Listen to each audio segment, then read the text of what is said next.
नमस्कार, मैं अंकित और आप देख रहे हैं सिटी पोस्ट लाइव। बिहार की औद्योगिक फिजा को लेकर सियासत गर्मा गई। आपको बता दें कि भागलपुर में मीडिया से बातचीत के दौरान आरा के सांसद और भाकपा माले नेता सुदामा प्रसाद ने राज्य की इंडस्ट्रियल पॉलिसी पर तीखा हमला बोला है। सुदामा प्रसाद ने दावा किया कि बिहार में फैक्ट्री लगाने वाले उद्यमियों के बीच भगदड़ जैसी स्थिति बन रही है। उनके मुताबिक कई निवेशक उद्योग स्थापित करने के बाद खुद को असहज महसूस कर रहे हैं। उन्होंने आरोप लगाया कि नीतिगत स्थिरता की कमी है और स्पष्ट दिशा निर्देशों के अभाव में उद्योगों को अपेक्षित लाभ नहीं मिल पा रहा है, जिससे निवेशकों के बीच असुरक्षा और असमंजस का माहौल जो है वो बन रहा है। सांसद के उदाहरण देते हुए आरा जिले के एक कारोबारी का जिक्र किया जिन्होंने इथेनॉल फैक्ट्री स्थापित की। उनका कहना है कि मौजूदा नीतिगत परिस्थितियों और बाजार की अनिश्चितता जो है वो बनी रही है। उसके कारण अब तक कारोबारी माथा ठोकने की स्थिति में है।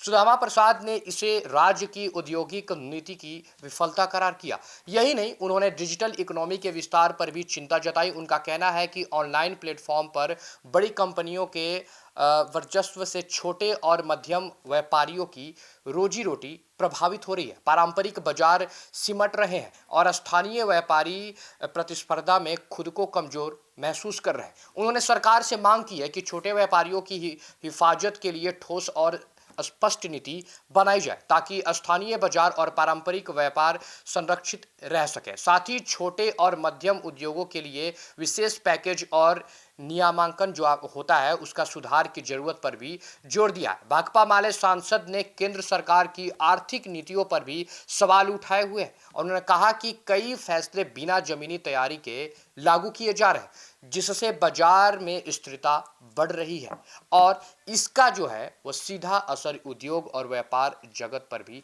पड़ रहा है। ये जो अस्थिरता सामने आई है, देखिए कुल मिलाकर अगर देखा जाए तो सुदामा प्रसाद का यह बयान बिहार की औद्योगिक नीति पर बड़ा सियासी हमला माना जा रहा है। अब देखना यह होगा कि सरकार इन आरोपों पर क्या जवाब देती है और उद्योग जगत को लेकर आगे क्या कदम उठाए जाते हैं। फिलहाल इस रिपोर्ट में इतना ही। आगे के तमाम बड़े अपडेट्स के लिए बने रहे हमारे चैनल सिटी पोस्ट लाइव के साथ। धन्यवाद।